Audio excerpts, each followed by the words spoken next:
Olá, seja bem-vindo. Somos a Igreja Verbo da Vida de Campo Grande, no Rio de Janeiro. E você ouvirá agora uma mensagem da Palavra de Deus. Desde que ela transforme a sua vida.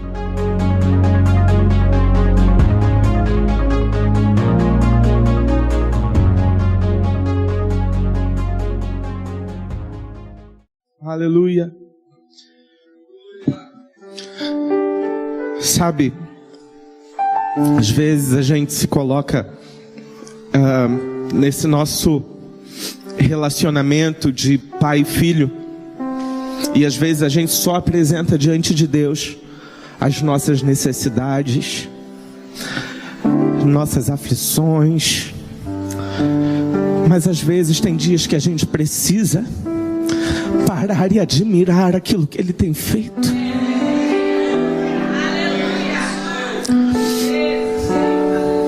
Entrar de repente na sala de troféus e ver tudo aquilo que Ele já te fez conquistar. Porque são esses lugares de gratidão que nos ajudam a permanecermos fiéis no dia mau.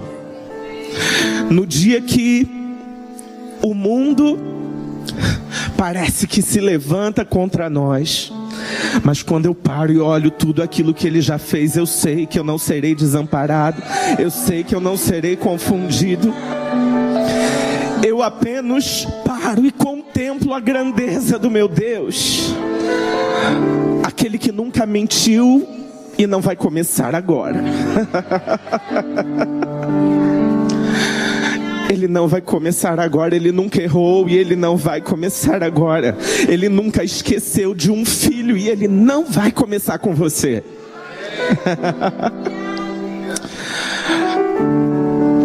Sabe, e todo o caminho que podia estar fechado para nós, Jesus Cristo abriu.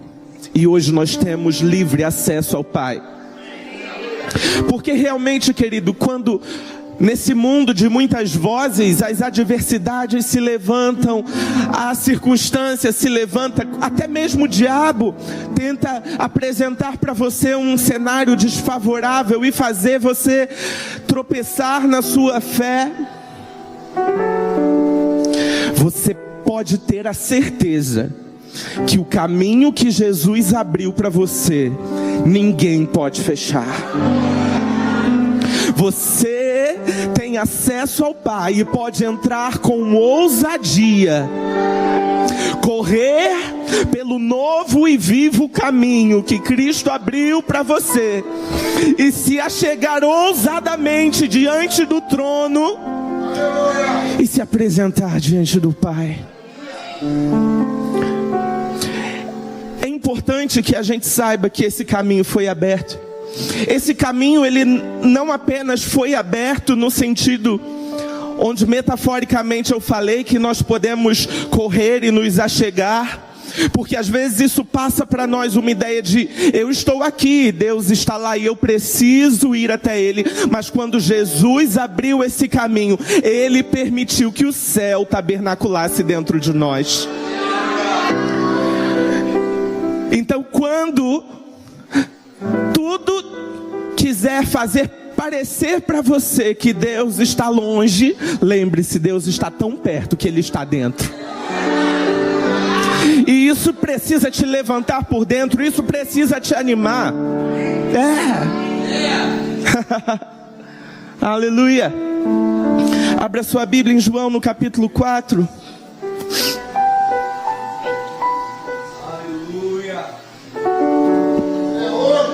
Aleluia.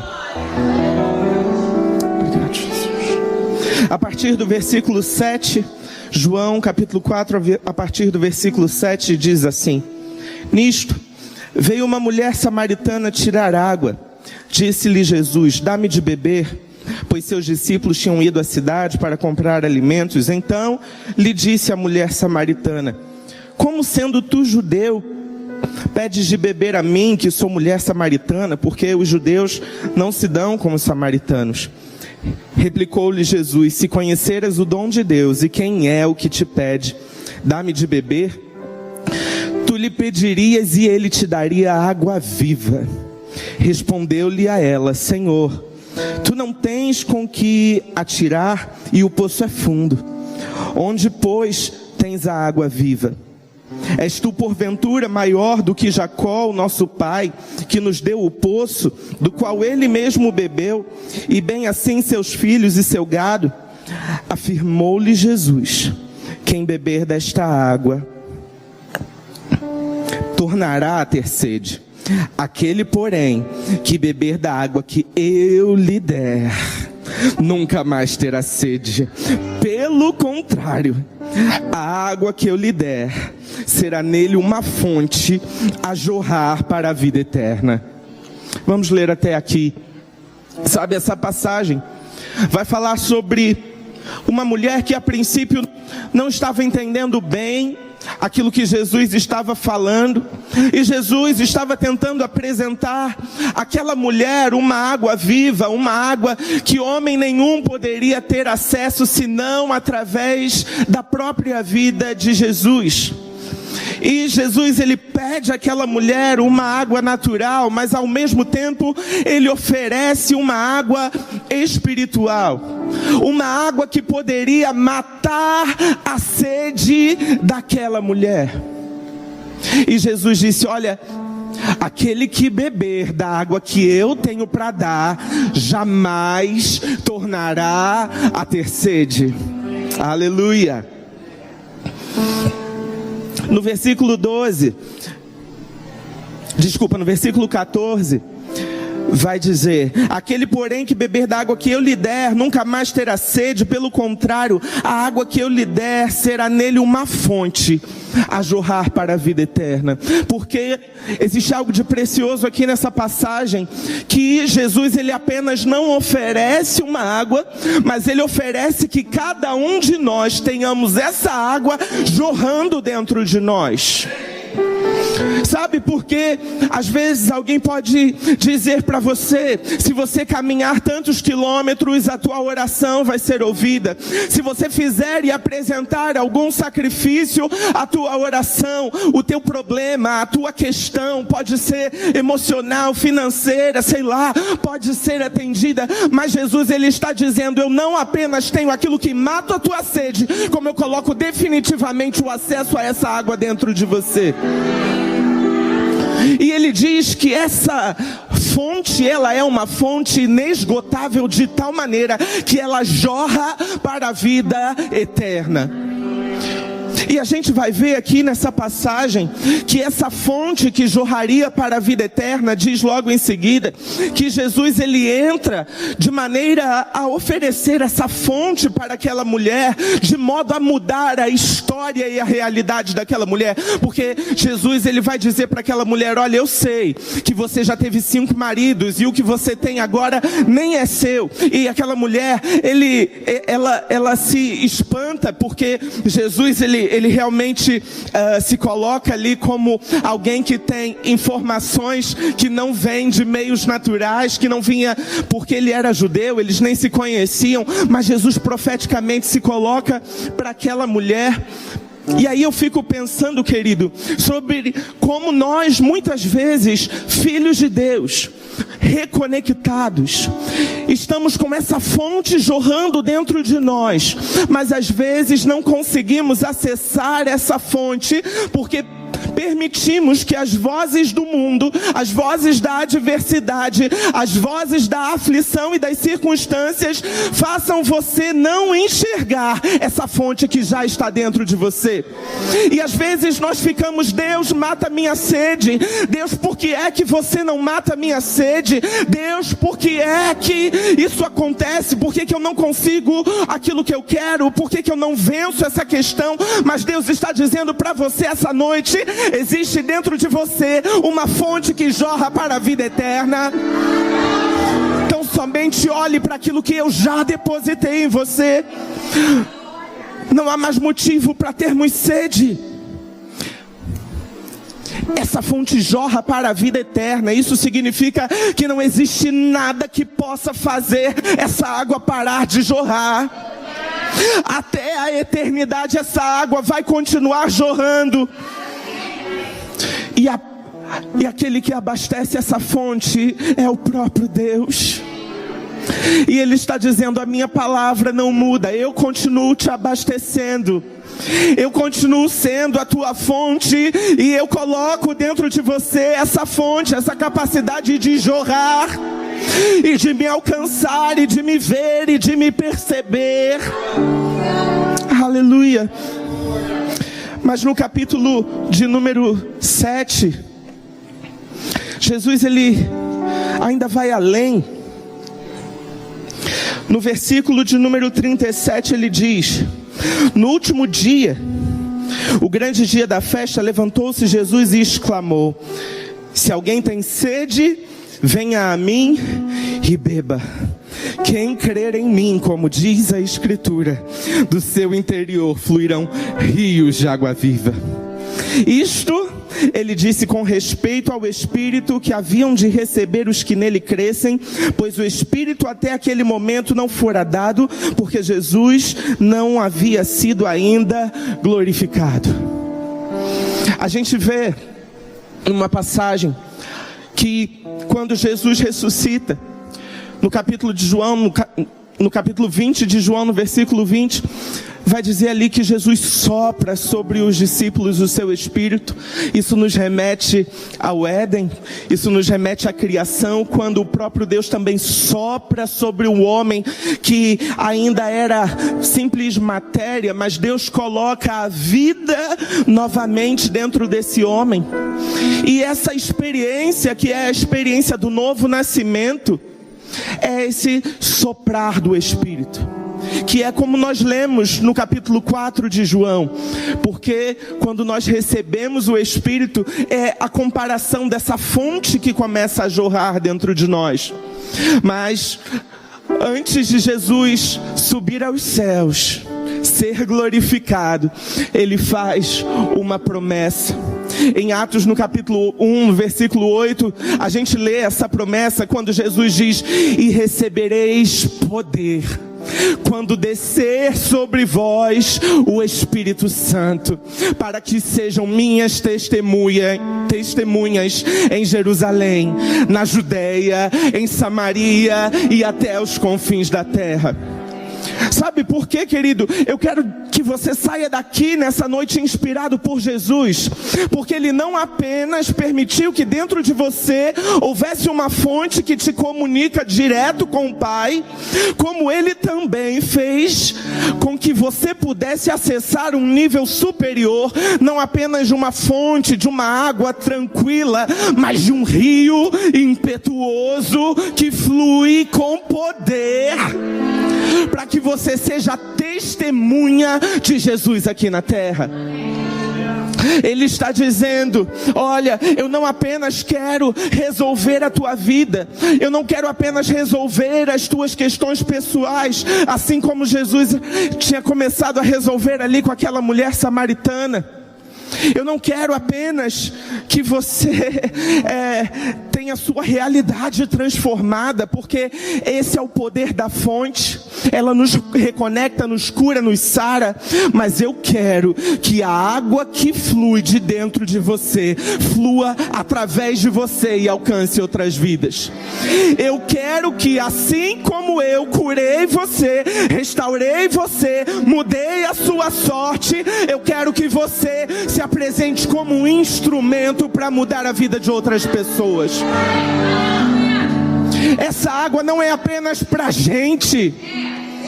Essa água passa por nós e flui como um rio impetuoso, sabe? E aquilo que está morto diante de você vai ter que reviver.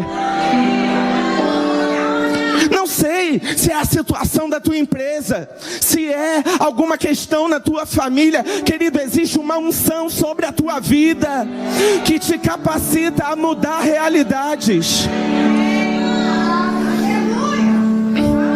E você precisa abraçar essa unção. Você precisa entender o poder que está sobre a sua vida. Porque, claro, querido, é muito bom quando a gente se vê antes de Jesus, onde a gente ficava, eu não consigo, eu sou fraco, ai meu Deus isso, meu Deus aquilo, mas aí a gente recebe Jesus e a gente começa a entender a nossa nova realidade em Cristo, e a gente passa a entender que nós somos filhos de Deus, somos mais que vencedores, sabe? Mas existe um nível além, onde você entende o poder que opera através da sua vida. Tome posse desse poder, porque o mundo, ele precisa daquilo que está depositado sobre a sua vida. Aleluia. Talvez até aqui você tenha sido inspirado, mas eu quero te inspirar agora com algo que talvez não seja tão confortável de ouvir, que é que nesse caminho de ser testemunha, Jesus, ele disse para aqueles discípulos: olha, vocês serão minhas testemunhas em Jerusalém, ou seja, na cidade de vocês, na família de vocês, no trabalho de vocês, onde quer que vocês estejam, na Judéia, porque eu posso fazer essa unção fluir um pouco mais da sua zona de conforto, mas você também vai ser minha testemunha em Samaria.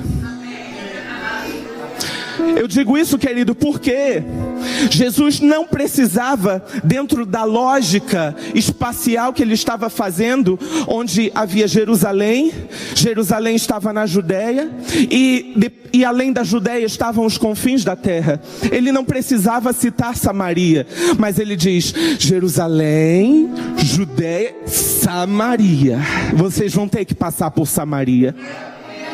Sabe por quê? Nesse caminho, querido, de ser instrumento do nosso Pai, servo desse reino de justiça, de paz e alegria, muitas vezes, querido, nós vamos ter que crescer para estar à altura da unção que pode fluir na nossa vida. Porque se nós não crescermos para isso, pode ser que a gente nunca consiga entrar em Samaria. Pode ser que a gente não tenha compaixão por Samaria. Mas eu quero dizer para você, nessa noite, o Senhor quer te dar compaixão por aqueles que você acha que não tem mais chance.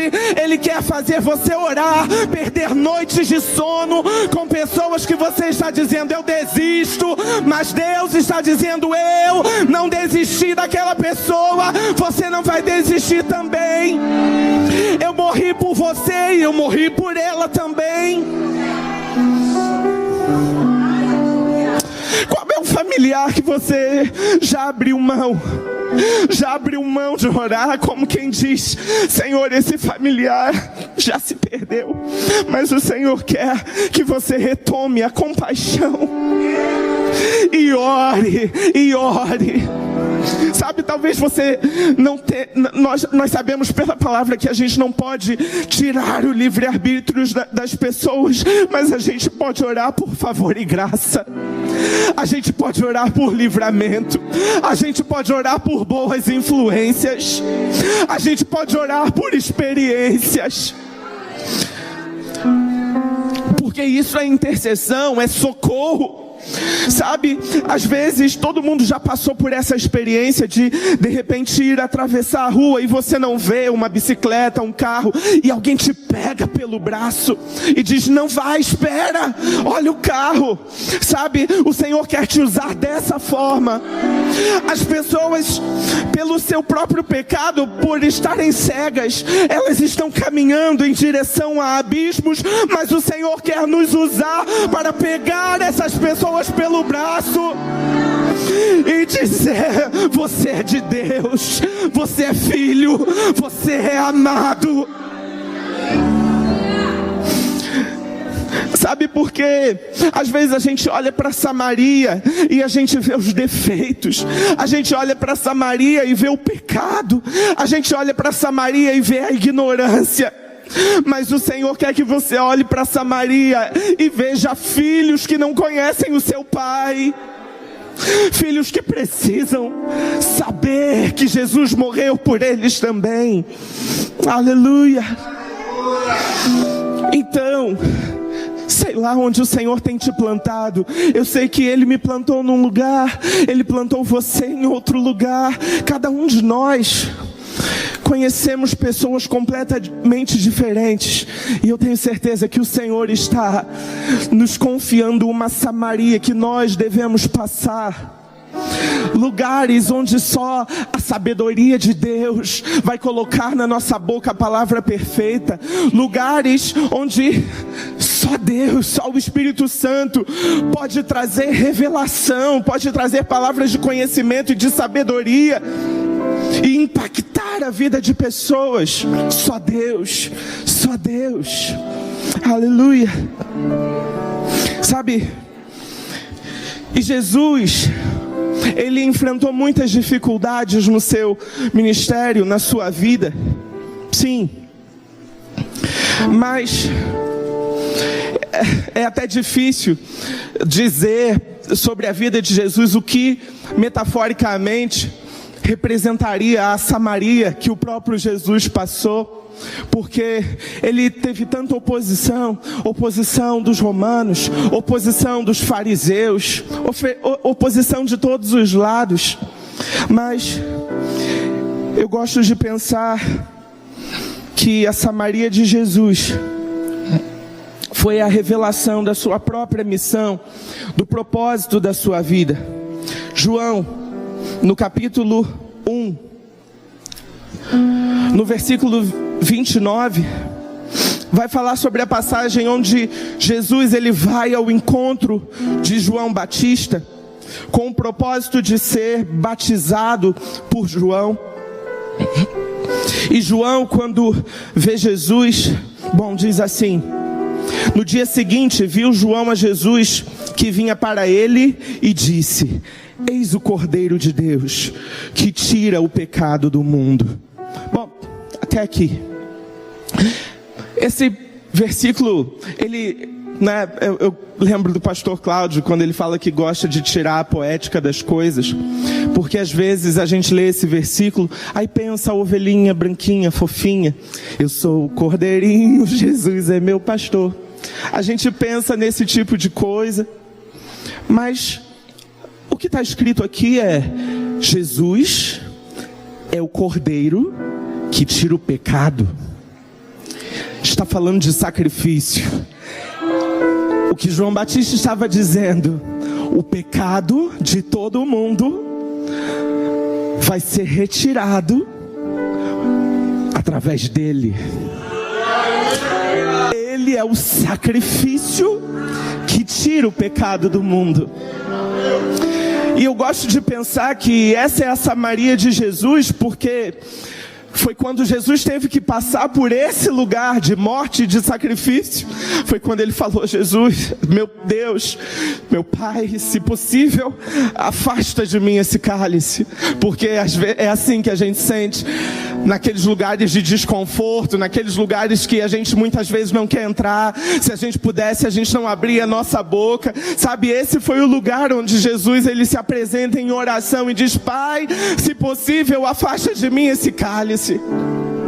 Mas a gente sabe que Jesus ele aceita passar pelos momentos mais difíceis, porque ele aceita abraçar a missão que estava proposta para ele. Eu queria que a gente abrisse nossa Bíblia em Isaías, no capítulo de número 53. Sabe por que às vezes também a gente perde a noção de que Jesus, enquanto homem, ele não tinha os atributos de onisciência, onipresença, porque na verdade tudo que ele fazia porque o Espírito de Deus era com ele, porque ele estava cheio do Espírito, por isso ele podia fazer tudo aquilo que ele fazia.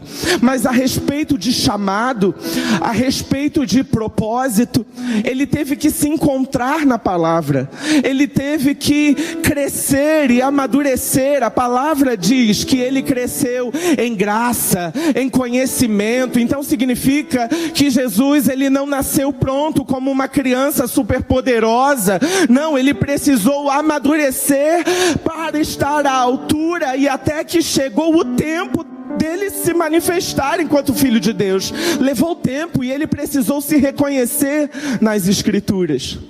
E eu gosto muito dessa passagem, porque aqui a gente vê o profeta Isaías, e a gente sabe que Jesus conhecia bem as escrituras do profeta Isaías, porque em determinada passagem ele abre, o que pra gente hoje é o capítulo de número 61, e ele diz: o Espírito de Deus está sobre mim, porque me ungiu para isso, para aquilo.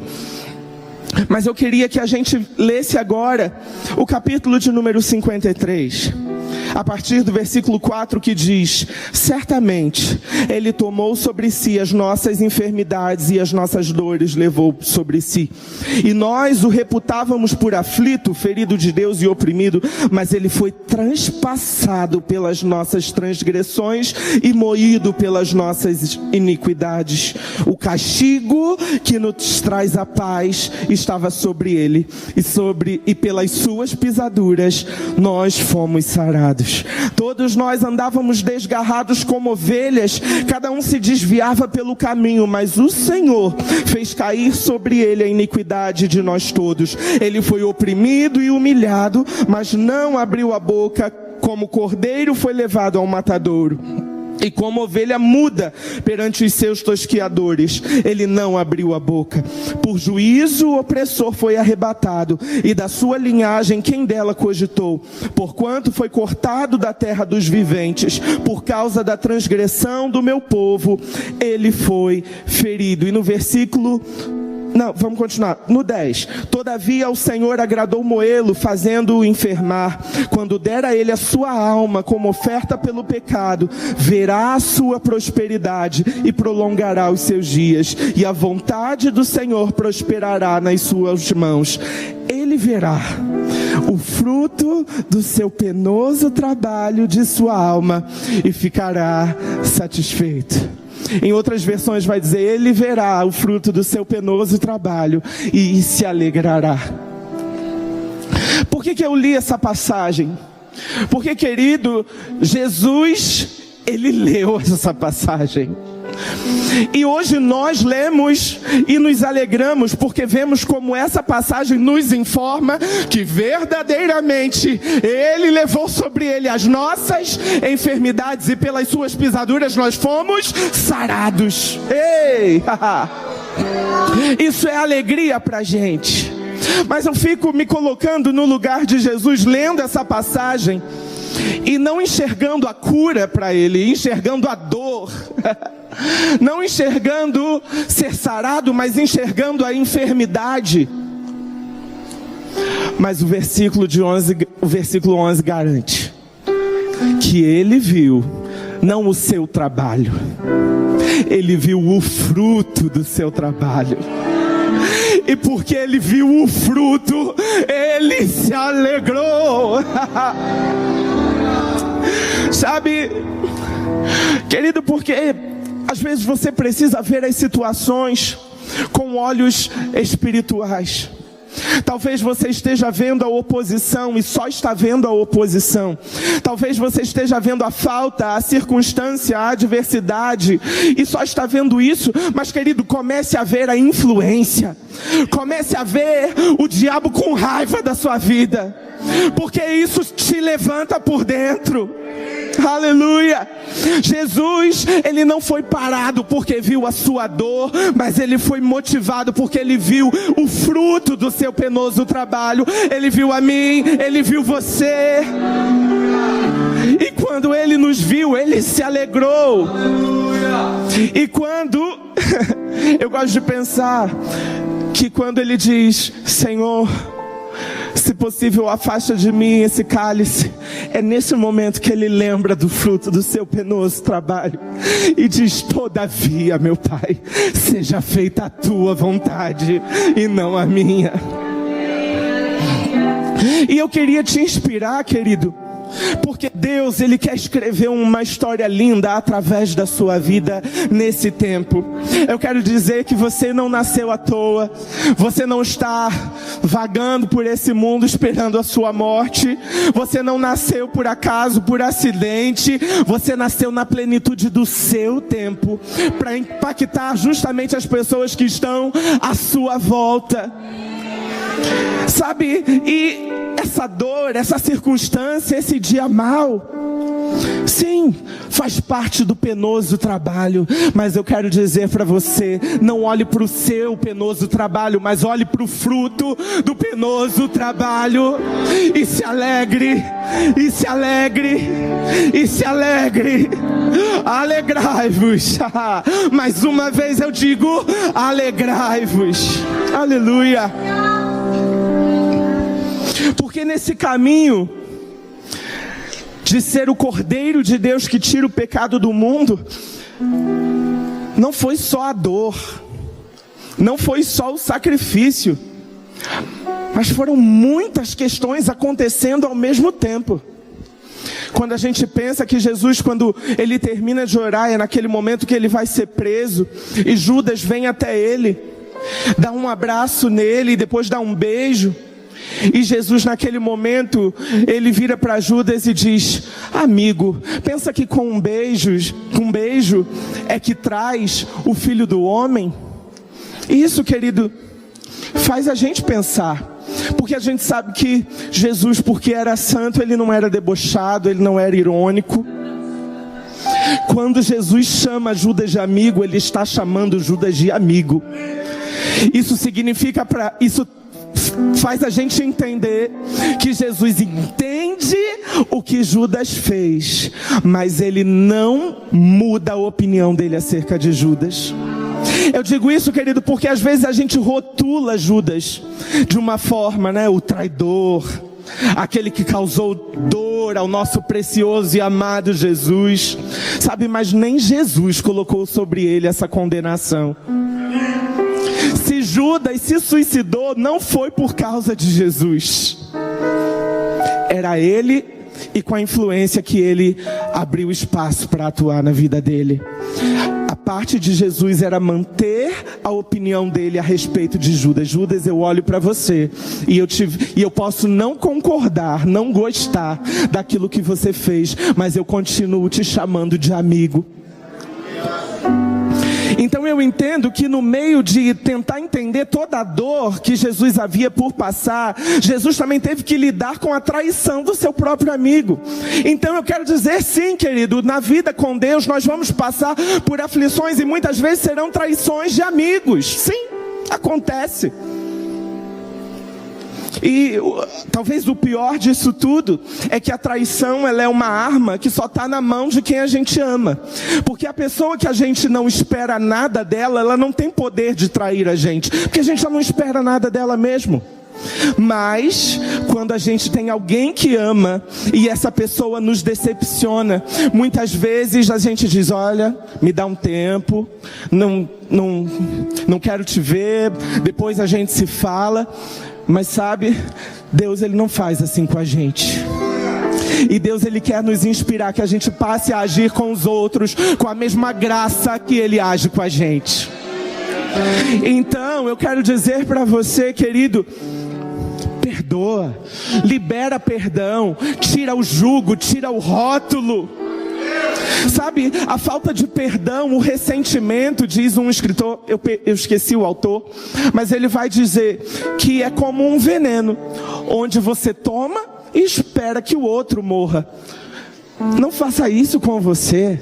Não faça isso com você, avance, querido, avance, não permita que coisas como essas venham te parar, sabe, porque nós estamos aqui numa trajetória linda, vivendo os planos de Deus, mas às vezes, se a gente não está apercebido, a gente permite que a decepção com um irmão da igreja, ou a decepção com um familiar, faça a gente virar e dizer: eu não vou mais para a igreja, eu não quero mais saber disso aqui, eu só quero ficar no banco, e é isso mesmo. Querido, aquilo que Deus fez e planejou para você é bem maior, tem um peso de glória muito excelente. Então não se deixe parar pelas adversidades. Então Jesus foi preso, e a gente sabe que nessa prisão ele é levado então na frente de Pilatos. E justamente naquele dia, como era festa, eles tinham o costume de deixar soltar alguém, né? Eles podiam escolher ou um preso ou um outro para ser crucificado. E de um lado estava Jesus e do outro lado estava Barrabás. Barrabás lia então a ficha do condenado. Barrabás era preso político, porque fazia manifestações políticas, que queria livrar o povo da opressão de Roma, dos altos impostos. E do outro lado estava Jesus. Qual o seu crime? Ele curou no sábado. Qual o seu crime? Ele era filho de Deus. Qual é o seu crime? Ter matado a fome daquela multidão, ter curado seus enfermos, ter se doado. Então Pilatos, ele se coloca diante daquela multidão e faz a pergunta: de um lado Barrabás, do outro lado Jesus, quem vocês querem que eu solte? E a multidão grita: Barrabás. Sabe? E a multidão, ela também representa muitas vezes coisas que na nossa vida nos fazem desistir, parar, porque tem a ver com pessoas que muitas vezes se achegam de nós com interesse, porque precisam de algo, e depois que elas se aproveitam, seja da unção, seja de um bem material, seja de uma amizade, seja de uma escuta, saem, nos deixam, vão continuar com a sua vida como se nós jamais tivéssemos existido. A gente pode passar por essas coisas, pode, mas eu fico com o exemplo de Jesus, que quando ele estava na cruz, ele disse: Pai, perdoa eles não sabem o que fazem. Aleluia, querido, no seu dia mal, libera perdão. No seu dia mal, não olha quem te ofendeu. No seu dia mal, querido, tira todo o jugo, tira todo o peso, toda opinião errada. Deixa esse trabalho sujo para o diabo. Não seja parceiro do diabo na obra dele. Seja parceiro de Jesus, cooperador do nosso Pai nessa obra. Esteja do lado de quem constrói, do lado de quem edifica e não do lado de quem destrói. Esse é o lado da igreja.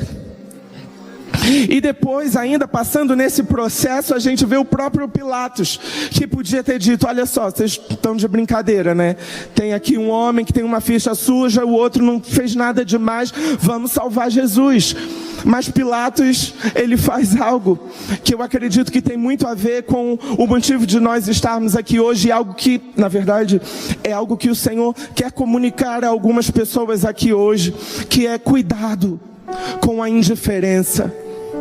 Cuidado ao você achar que as pessoas que estão sob a sua influência não são um problema seu.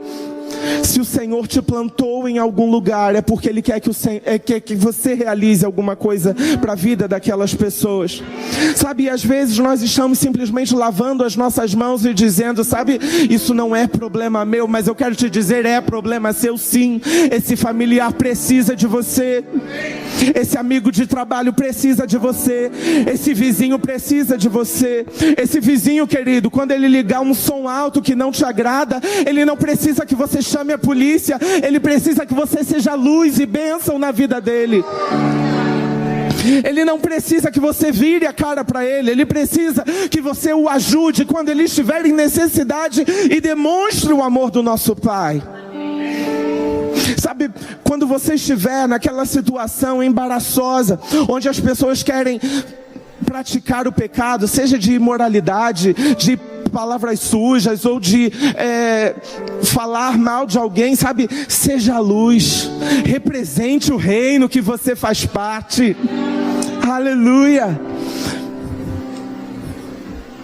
E ainda nesse caminho, quando Jesus ele vai para a cruz, até com o diabo ele teve que lidar. Que estava ali usando pessoas: se você é mesmo o Filho de Deus, Desce daí. Você salvou a tantos, não vai salvar você mesmo?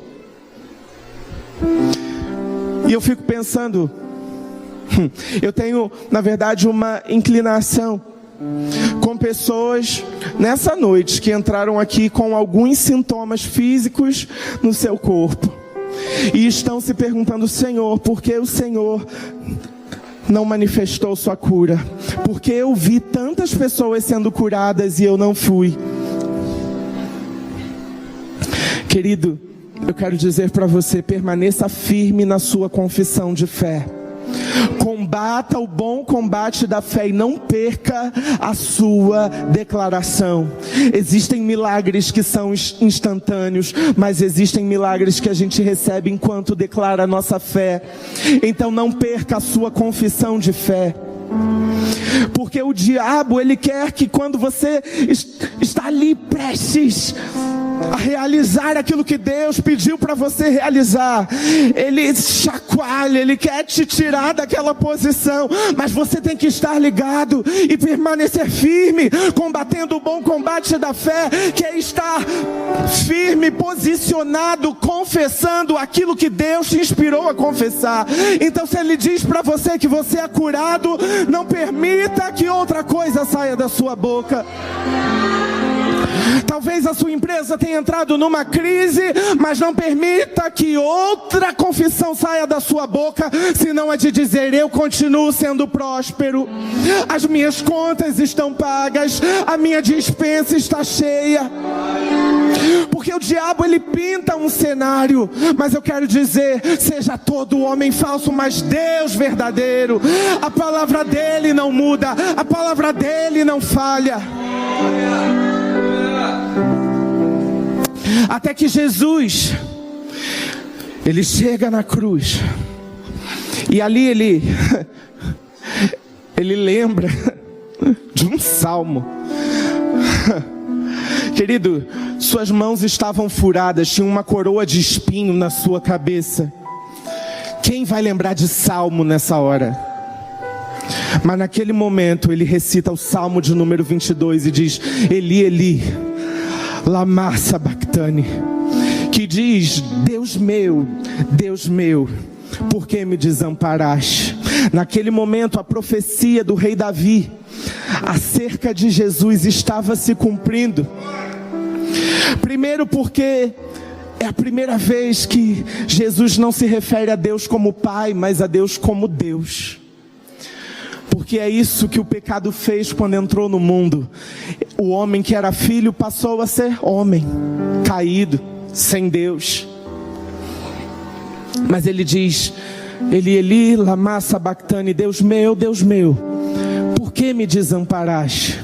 Sabe, todos nós, quando fizemos alguma coisa por acidente de percurso, porque a gente sabe que é assim que é o pecado para aquele que nasceu de novo. Nós não vivemos em função do pecado, mas acabamos cometendo vez ou outra, não estamos livres disso.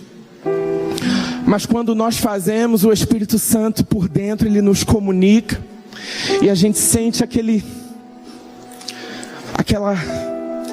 desconforto, aquela sensação de que Deus feria a unção, aquela presença, sabe? Querido, acho que não fui só eu aqui, você sabe do que eu estou falando, aquele sentimento de que errei com Deus. É nesse momento que o próprio Jesus, ele vai dizer: Deus, cadê você? Mas ele não diz cadê você porque ele pecou ou porque ele fez algo de errado, mas porque naquele momento ele estava carregando o meu e o seu pecado. Naquele momento onde ele diz: Eli, Eli, lama sabachthani, onde ele diz: Deus meu, por que me desamparaste? Era exatamente naquele momento onde ele estava sendo o Cordeiro de Deus que tira o pecado do mundo. Naquele momento ele estava provando do meu e do seu pecado. E ele estava reconciliando o mundo com Deus. Sabe, a ministração dessa noite, aquilo que o Senhor colocou no meu coração, foi uma instrução acerca de vidas que estavam desanimadas de viver o seu propósito. Estavam dizendo: Senhor, eu quero ser membro de banco mesmo.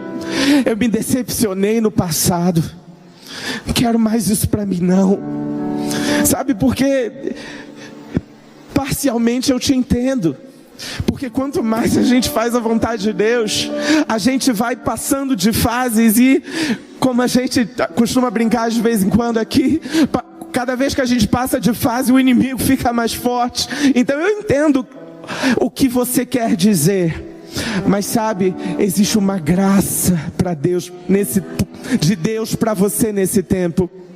Existe um favor de Deus para você nesse tempo, onde Ele está dizendo: não permita que nem traição, que nem indiferença, nem pessoas que agiram com você por interesse, que nada disso tire você do foco, que nada disso tire você do seu propósito. Eu quero levar você a Jerusalém, a Judeia, a Samaria e até os confins da terra. Eu quero completar a obra que eu comecei na sua vida. Aleluia. Então, deixa a adversidade, basta cada dia o seu mal. Não se importe com aquilo que o diabo quer fazer, querido, porque ele já está no lugar de derrotado. Você é mais que vencedor. O Senhor te chamou nesse tempo para construir alguma coisa. Sabe, nós vimos aqui, nesse mês de festividade, em termos de legado da história do nosso ministério, falamos sobre Pastor Bud, que o Senhor deu para ele uma palavra de que ele viesse para o Brasil, para que o seu povo conhecesse a palavra da fé. E aquele homem veio, e ele tinha uma instrução de que tinha que ter uma igreja Verbo da Vida em cada estado do Brasil. E assim aconteceu. E depois que ele cumpriu a meta, Deus triplicou a meta, dizendo: agora o Verbo da Vida vai para as nações. E começou a se cumprir.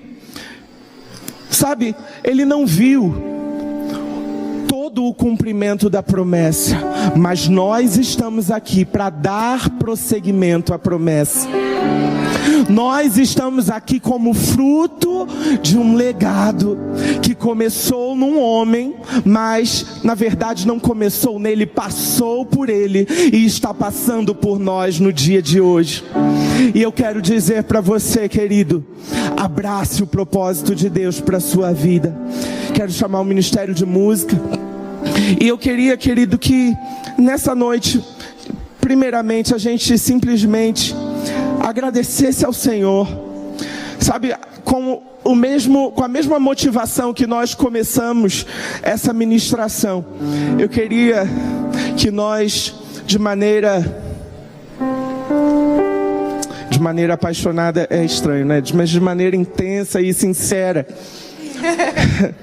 a gente pudesse declarar o nosso amor pelo Senhor, pelo seu sacrifício, por aquilo que Ele fez por nós, por ter conquistado uma posição para nós, e que nós não abrimos mão.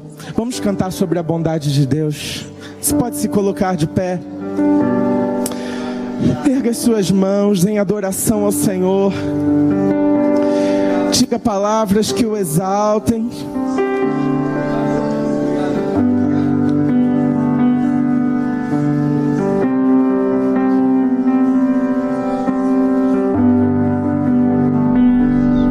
Te amo, Jesus. Te amo, Deus. Tua graça nunca falha. Todos os dias eu estou em tuas mãos. Desde quando me levanto até eu me deitar, eu cantarei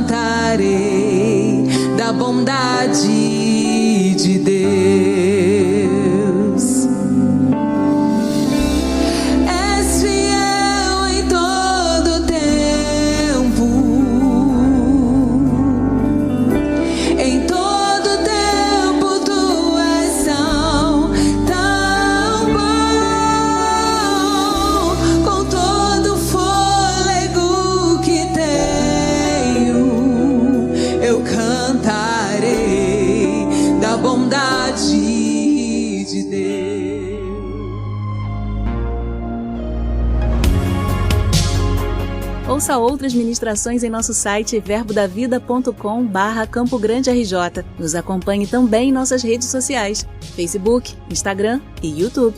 Seja abençoado na prática dessa palavra.